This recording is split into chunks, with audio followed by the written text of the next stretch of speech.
ಆತ್ಮೀಯ ವೀಕ್ಷಕರೇ, ಇವತ್ತು ನಾವು ಗುಲ್ಬರ್ಗ ಜಿಲ್ಲೆ ಅಫ್ಜಲ್ಪುರ ತಾಲೂಕಿನಲ್ಲಿ ಇದ್ದೀವಿ. ಇಲ್ಲಿ ನಾವು ಶ್ರೀಪಾದ್ ಬಳ್ಳೂರ್ಕರ್ ಅವರು 2.5 ಕೋಟಿ ಲೀಟ್ರು ಸಾಮರ್ಥ್ಯದ ಒಂದು ಕೆರೆಯನ್ನು ನಿರ್ಮಾಣ ಮಾಡ್ಕೊಂಡು ತಮ್ಮ ಬರಡು ಭೂಮಿಗೆ ನೀರಾವರಿಯನ್ನು ಒದಗಿಸ್ತಕ್ಕಂಥ ಕೆಲಸವನ್ನು ಮಾಡಿದ್ದಾರೆ. ಅವರು ಯಾವ ರೀತಿ ಈ ಕೆರೆಯನ್ನು ನಿರ್ಮಾಣ ಮಾಡಿದ್ರು, ಯಾವ ರೀತಿ ಆ ಕೆರೆಯಿಂದ ಉಪಯೋಗವನ್ನು ಪಡ್ಕೊಳ್ತೀರ ಅನ್ನೋದ್ರ ಬಗ್ಗೆ ನಮ್ಮ ಶ್ರೀಪಾದ್ ಅವ್ರನ್ನ ಮಾತಾಡ್ಸೋಣಂತೆ. ಸರ್ ತಮ್ಮ ಹೆಸರು? ಸರ್ ನಮಸ್ಕಾರ, ನಾನು ಶ್ರೀಪಾದ್ ಅಂತ ಹೇಳಿ. ನಮ್ಮೂರು ಬಳ್ಳೂರ್ಗಿ ಅಂಥೇಳಿ, ತಾಲೂಕು ಅಫ್ಜಲ್ಪುರ, ಜಿಲ್ಲೆ ಗುಲ್ಬರ್ಗ ಡಿಸ್ಟಿಕ್ಕು.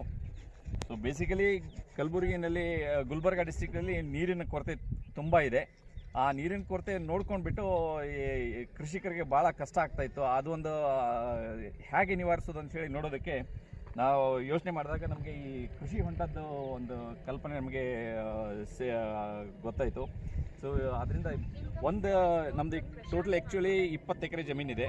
ಆ 20 ಎಕರೆಗೆ ಸಫಿಷಿಯೆಂಟ್ ಅಂದರೆ ಅಟ್ಲೀಸ್ಟ್ ಒಂದು 2-3 ತಿಂಗಳಾದರೂ ಸರಿಯಾಗಿ ಬೇಸಿಗೆಯಲ್ಲಿ ನೀರು ಸಿಗಬೇಕು ಅಂಥೇಳಿ ಯೋಚನೆ ಮಾಡಿದಾಗ ನಮಗೆ ಒಂದು 2.5 ಕೋಟಿ ನೀರಿಂದು ಕೃಷಿ ಹೊಂಡ ಮಾಡಬೇಕು ಅಂಥೇಳಿ ಒಂದು ಅನಿಸ್ತು. ಸೊ ಆ ದೃಷ್ಟಿಯಿಂದ ನಾವು ಈ 200 ಅಡಿ ಮತ್ತು 40 ಅಡಿ ಆಳ ಇರುವಂಥ ಒಂದು ಕೃಷಿ ಹೊಂಡ ಮಾಡಿದ್ದೀವಿ. ಸೊ ಇದರಿಂದ ನಾವು ಈಗ ಬೋರ್ವೆಲ್ನಿಂದ ನಾವು ಹೋದ ವರ್ಷ ಮಳೆ ಆಗದೆ ಹೋಗಿದ್ದರಿಂದ ಬೋರ್ವೆಲ್ನಿಂದ ನಮ್ಮ ಜಮೀನಲ್ಲಿ 4 ಬೋರ್ವೆಲ್ಗಳಿದೆ. ಆ 4 ಬೋರ್ವೆಲ್ನಿಂದ ನೀರು ತುಂಬಿಕೊಂಡು ಫುಲ್ ಆಗಿತ್ತು. ಬಟ್ ಈಗ ನೀವು ನೋಡ್ತಾ ಇದ್ದಾಗೆ ಇಲ್ಲಿ ಒಂದು 10 12 ಎಕರೆ ಬಾಳೆ ಇದೆ ಮತ್ತು ಒಂದು 2 ಎಕರೆ ಪಪ್ಪಾಯಿ ಇದೆ. ಇದೆಲ್ಲದಕ್ಕೂ ಈ ಬೇಸಿಗೆಯಲ್ಲಿ ಇದೇ ನೀರಿಂದ ಉಪಯೋಗ ಮಾಡ್ಕೊಂಡ್ಬಿಟ್ಟು ಈ ಬೆಳೆನ ಸಂರಕ್ಷಣೆ ಮಾಡಿದ್ದೀವಿ. ಸೊ ಈ ವರ್ಷ ಮಳೆ ಚೆನ್ನಾಗಿರ್ಬೋದು ಅಂತ ತಿಳ್ಕೊಂಡು ಅಪೇಕ್ಷೆ ಇದೆ. ಆ ಮಳೆ ಚೆನ್ನಾಗಿ ಬಂದರೆ ನೀರಿನ ಒಂದು ರನ್ ಆಫ್ ವಾಟರ್ನ ಕಾನ್ಸರ್ವೇಷನ್ ಮಾಡಬೇಕು ಅಂತ ಹೇಳಿ ಐಡಿಯಾ ಇದೆ. ಸೊ ರಸ್ತೆ ಗುಂಟ ಹರಿದು ಬರೋ ನೀರನ್ನು ನಾವು ಒಂದು ಗುಂಡಿ ತೋಡ್ಬಿಟ್ಟು ಅದನ್ನು ಸಿಲ್ ಟ್ರ್ಯಾಪ್ ಥರ ಯೂಸ್ ಮಾಡಿಬಿಟ್ಟು ಆ ನೀರನ್ನು ತೊಗೊಂಡ್ಬಿಟ್ಟು ಇದನ್ನು ಕೃಷಿ ಹೊಂಡ ತುಂಬಿಕೊಳ್ಬೇಕು ಅಂಥೇಳಿ ಒಂದು ಐಡಿಯಾ ಇದೆ. ಸೊ ಹಾಗೆ ಮಾಡಿದರೆ ನಮ್ಮ ಬೋರ್ವೆಲ್ಲಲ್ಲಿ ನೀರು ಆ್ಯಸ್ ಇಟ್ ಈಸ್ ಇರ್ತದೆ. ಸೊ ಬರೀ ಮಳೆ ನೀರಿಗೆ ಕೊಯ್ಲು ಮಾಡಿದ್ದನ್ನು ನಾವು ಈ ಕೃಷಿ ಹೊಂಡ ತುಂಬೋದಕ್ಕೆ ಉಪಯೋಗಿಸ್ತಾ ಇದ್ದೀವಿ. ಸರ್, ಈಗ ನೀವು ಇದಕ್ಕೆ ಬಳಸಿರಲ್ಲ ಟಾರ್ಪಲ್ಲು, ಇದನ್ನ ಎಷ್ಟು ವರ್ಷ ಗ್ಯಾರಂಟಿ ಕೊಟ್ಟಿದ್ದಾರೆ ಸರ್? ಆ್ಯಕ್ಚುಲಿ ಇದು ಗ್ರೀನ್ ಪ್ಲಾಸ್ಟ್ ಅಂತ ಹೇಳಿ ಬೆಂಗಳೂರಿಂದ ಒಂದು ಡೀಲರ್ ಇದ್ದಾರೆ. ಸೊ ಅವರಿಂದ ಈ ಟಾರ್ಪಲೈನ್ ಯೂಸ್ ಮಾಡಿದ್ದು. ಇದಕ್ಕೆ ಅವರು 5 ವರ್ಷದ ವಾರಂಟಿ ಕೊಟ್ಟಿದ್ದಾರೆ. ಬಟ್ ಅವರ ಅನುಭವದ ಮೇರೆಗೆ 15 ವರ್ಷದವರೆಗೂ ಏನೂ ಆಗೋದಿಲ್ಲ ಅಂತ ಹೇಳಿ ಹೇಳ್ತಾ ಇದ್ದಾರೆ. ಸರ್, ಈಗ ನಿಮ್ಮ ಕೃಷಿ ಹೊಂಡ ಮಾಡಿರಲ್ಲ, ಇದು ಎಷ್ಟಡಿ ಅಗಲ ಇದೆ ಸರ್? 200 ಅಡಿ ಅಗಲ ಇದೆ ಮತ್ತೆ ಒಂದು 40 ಅಡಿ ಆಳ ಇದೆ ಸ್ಲೋಪಿಂದ. 200 by 200 ಸುತ್ತಳತೆ ಇದೆ, 40 ಅಡಿ ಆಳ ಇದೆ. 40 ಅಡಿ ಸ್ಲೋಪಿಂದ ಆಳ ಇದೆ. 40 ಅಡಿ ಆಳಕ್ಕೂ ಕೂಡ ಈ ರೀತಿ ಟಾರ್ಪಲ್ನ ಇವರು ಅಳವಡಿಸಿದ್ದಾರೆ. ಕಂಪ್ನಿಯವರು ಈ ಒಂದು ಟಾರ್ಪಲ್ಗೆ 5 ವರ್ಷ ಗ್ಯಾರಂಟಿ ಕೊಟ್ಟಿದ್ದಾರೆ. ಆದರೆ 15 ವರ್ಷ ಬಾಳಿಕೆ ಬರುತ್ತೆ ಅಂತ ಹೇಳ್ತಾರೆ. ನೀರು ನೋಡಿ ಯಾವ ರೀತಿಯಲ್ಲಿ ತಿಳಿಯಾಗಿದೆ ಅಂತ ಹೇಳಿದ್ರೆ ಯಾವುದೋ ನಾವು ನದಿ ಪ್ರದೇಶಕ್ಕೆ ಬಂದಿದ್ದೀವಿ ಅನ್ನೋ ಅಂತ ಫೀಲ್ ಆಗ್ತಾ ಇದೆ. ಶುದ್ಧವಾದಂಥ ನೀರನ್ನ ಇವರು ಸ್ಟೋರೇಜ್ ಮಾಡಿದ್ದಾರೆ. ಇಲ್ಲಿ ನೋಡ್ತಾ ಇರ್ತಕ್ಕಂಥ ಬಾಳೆ ಇದೆ, ಆ ಬಾಳೆಗೆಲ್ಲ ಇದೇ ನೀರನ್ನ ಬಳಸಿ ಇವರು ಕೃಷಿಯನ್ನು ಮಾಡ್ತಿದ್ದಾರೆ. ಇದು ಬಿರು ಬೇಸಿಗೆ, ಇನ್ನೂ ಮಳೆ ಬಂದಿಲ್ಲ. ಇಂಥ ಸಂದರ್ಭದಲ್ಲೂ ಕೂಡ ಇವರ ತೋಟ ಹಸಿರಾಗಿದೆ ಅಂತ ಹೇಳಿದ್ರೆ ಇದು ಬಿಸಿಲೇ ನಾಡು. ಇಂಥ ಪ್ರದೇಶದಲ್ಲಿ ಇವರು ಬರಡಾದಂಥ ಭೂಮಿಯನ್ನು ಈ ರೀತಿಯಲ್ಲಿ ಕೃಷಿ ಹೊಂಡದ ಮೂಲಕ ಒಂದು ನೀರಾವರಿ ಜಮೀನಾಗಿ ಇವರು ಪರಿವರ್ತನೆ ಮಾಡ್ಕೊಂಡಿದ್ದಾರೆ. ರೈತರು ಮನಸ್ಸು ಮಾಡಿದ್ರೆ ಎಲ್ಲರೂ ಕೂಡ ಈ ರೀತಿ ಕೃಷಿ ಹೊಂಡನ ಮಾಡ್ಕೊಂಡು ತಮ್ಮ ಜಮೀನನ್ನ ನೀರಾವರಿ ಮಾಡ್ಕೊಳ್ಳೋದಕ್ಕೆ ಅವಕಾಶ ಆಗುತ್ತೆ. ಹಾಗಾಗಿ ಇವತ್ತು ಈ ಕೆರೆನ ತೋರಿಸ್ತಿರೋ ಉದ್ದೇಶ ಏನಂದರೆ, ಎಲ್ಲರೂ ನಮ್ಮದು ಬರಡು ಭೂಮಿ, ನೀರಾವರಿ ಆಗಿದ್ರೆ ಬೆಳೀತಿದ್ವಿ ಅಂತೇಳಿ ಕೈಕಟ್ಟಿ ಕೊಡೋದಕ್ಕಿಂತ ಎಲ್ಲರೂ ಕೂಡ ಪ್ರಯತ್ನ ಪಟ್ಟರೆ, ಈಗ ನೀರಾವರಿ ಅಂದ ತಕ್ಷಣ ಡ್ಯಾಮಿಗೆ ನೀರು ಬರಬೇಕು. ಡ್ಯಾಮಿಗೆ ನೀರು ಎಲ್ಲಿಂದ ಬರುತ್ತೆ? ಮಳೆ ನೀರೇ ಬರುತ್ತೆ. ಆ ಮಳೆ ನೀರು ಡ್ಯಾಮಲ್ಲಿ ಶೇಖರಣೆ ಆಗಬೇಕು. ಶೇಖರಣೆ ಆದಂಥ ನೀರನ್ನು ಚಾನಲ್ ಮೂಲಕ ಹರಿಸಿ ನೀರಾವರಿ ಆಗುತ್ತೆ. ಇಲ್ಲಿ ತಮ್ಮ ಕೃಷಿಕರು ಏನು ನಮ್ಮ ಪ್ರಗತಿಪರ ರೈತರಾದಂಥ ಶ್ರೀಪಾದ್ ಅವರು ಅವರೇ ಆದಂಥ ಕೆರೆನ ನಿರ್ಮಾಣ ಮಾಡ್ಕೊಂಡಿದ್ದಾರೆ. ಅವರ 20 ಎಕರೆ ಜಮೀನನ್ನ ನೀರಾವರಿ ಭೂಮಿಯನ್ನು ಮಾಡ್ಕೊಂಡಿದ್ದಾರೆ. ಹಾಗಾಗಿ ರೈತರೆಲ್ಲರೂ ಕೂಡ ಪ್ರಯತ್ನ ಪಟ್ಟರೆ ಈ ರೀತಿಯಲ್ಲಿ ತಮ್ಮ ಭೂಮಿಯನ್ನು ನೀರಾವರಿಯಾಗಿ ಮಾಡ್ಕೋಬೋದು. ಅದಕ್ಕೋಸ್ಕರ ಈ ಒಂದು ವಿಡಿಯೋನ ನಿಮಗೆ ಇವತ್ತು ಚಿತ್ರೀಕರಣವನ್ನು ಮಾಡಿ ತೋರಿಸ್ತಾ ಇದ್ದೀವಿ. ಜೊತೆಯಲ್ಲಿ ಇವರು ಕೇವಲ ಕೆರೆಗೆ ಸೀಮಿತವಾಗಿ ಸುಮ್ಮನೆ ತಮ್ಮ ಬೋರ್ವೆಲ್ನು ಕೂಡ ರೀಚಾರ್ಜ್ ಮಾಡಲಿಕ್ಕೆ ಹೊರಟಿದ್ದಾರೆ. ಬನ್ನಿ, ಅದನ್ನು ಕೂಡ ಮುಂದಿನ ವಿಡಿಯೋದಲ್ಲಿ ತೋರಿಸ್ತೀನಿ.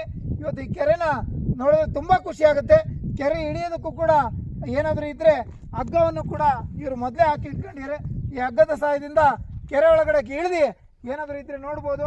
ಮೋಟ್ರು ಮುಳುಗಬಾರ್ದು ಅನ್ನೋ ಉದ್ದೇಶಕ್ಕೋಸ್ಕರ ಅವರು ಒಂದು ಪ್ಲಾಸ್ಟಿಕ್ ಡ್ರಮ್ಮನ್ನು ಹಾಕಿ ಕೆಳಗಡೆ ಇದ್ದಂಥ ಪಾಚಿಗಳನ್ನು ಕಂಟ್ರೋಲ್ ಮಾಡೋದಕ್ಕೆ ಮೋಟ್ರನ್ನ ಮೇಲ್ಭಾಗದಲ್ಲಿ ಅಂದರೆ ಫುಟ್ಬಾಲಿಗೆ ಯಾವುದೇ ರೀತಿ ಕಸ ಸಿಗಬಾರ್ದು ಅಂತೇಳಿ ಆ ಒಂದು ಯೋಜನೆಯನ್ನು ಕೂಡ ಮಾಡಿದ್ದಾರೆ.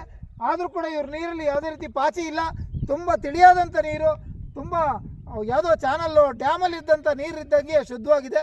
ಜೊತೆಯಲ್ಲಿ ಇವರು ಸೋಲಾರ್ನ ಕೂಡ ಅಳವಡಿಸ್ಕೊಂಡಿದ್ದಾರೆ. ಈ ರೀತಿ ಪ್ರತಿಯೊಬ್ಬ ರೈತರು ಕೂಡ ಆಧುನಿಕವಾಗಿ ಯೋಚನೆ ಮಾಡಿದ್ರೆ ಕರೆಂಟಿಗೆ ಕಾಯೋ ಅವಶ್ಯಕತೆ ಇಲ್ಲ. ಕರೆಂಟ್ ಇಲ್ಲ ಅಂದರೆ ಕೂಡ ನಾವು ತಮ್ಮ ಮೋಟ್ರು ರನ್ ಆಗಬೇಕು. ಆ ರೀತಿಯಲ್ಲಿ ಸೋಲಾರ್ನ ಕೂಡ ಇವರು ಅಳವಡಿಸ್ಕೊಂಡಿದ್ದಾರೆ. ನೋಡ್ತಾ ಇರ್ಬೋದು, ಇವರು ತಮ್ಮ ಶೆಡ್ಡಿನ ಮೇಲ್ಗಡೆ ಸೋಲಾರ್ನ ಕೂಡ ಹಾಕೊಂಡಿದ್ದಾರೆ. ರೈತರು ಈ ರೀತಿಯಲ್ಲಿ ಪರಿವರ್ತನೆ ಮಾಡ್ಕೊಂಡು ಯಾರ ಮೇಲೂ ಅವಲಂಬಿತವಾಗಿದೆ ತಮ್ಮ ಸ್ವಾವಲಂಬಿ ಕೃಷಿಯನ್ನು ಮಾಡ್ಬೋದು ಅಂತೇಳಿ ತಮಗೆಲ್ಲರಿಗೂ ತಿಳಿಸ್ತೀನಿ. ಇನ್ನೂ ಹೆಚ್ಚಿನ ಮಾಹಿತಿಯನ್ನು ಶ್ರೀಪಾದ್ ಅವ್ರ ಮೂಲಕ ಕೊಡಿಸೋಂಥ ಒಂದು ಪ್ರಯತ್ನವನ್ನು ಮಾಡ್ತೀನಿ. ಸರ್, ನೀವೀಗ ನೀರಿಲ್ಲ ನಮ್ಮದು ಬರಡು ಭೂಮಿಯನ್ನು ರೈತರಿಗೆ ಏನು ಹೇಳಲಿಕ್ಕೆ ಇಷ್ಟಪಡ್ತೀರಾ ಸರ್?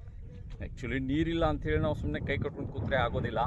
ಸೊ ಇದ್ದ ಮಳೆ ನೀರನ್ನೇ ನಾವು ಹೇಗೆ ಕನ್ಸರ್ವ್ ಉಳಿಸ್ಕೊಳ್ಬೇಕು, ಬಂದಿರೋ ನೀರನ್ನು ಹೇಗೆ ಇಂಗಿಸ್ಕೊಳ್ಬೇಕು, ಹೇಗೆ ಶೇಖರಣೆ ಮಾಡಬೇಕು, ಇದನ್ನು ಒಂದು ಪಕ್ಕ ನಾವು ಪ್ಲ್ಯಾನ್ ಮಾಡ್ಕೊಂಡು. ಸರ್, ಎಷ್ಟು ಖರ್ಚಾಗಿತ್ತು ಸರ್ ನೀವೀಗ ಈ ಒಂದು ಕೃಷಿ ಹೊಂಡನ ಮಾಡಲಿಕ್ಕೆ? ಕೃಷಿ ಹೊಂಡ ಮಾಡೋದಕ್ಕೆ ನಮಗೆ ಆಲ್ಮೋಸ್ಟ್ 22 ಲಕ್ಷ ಖರ್ಚು ಬಂದಿದೆ.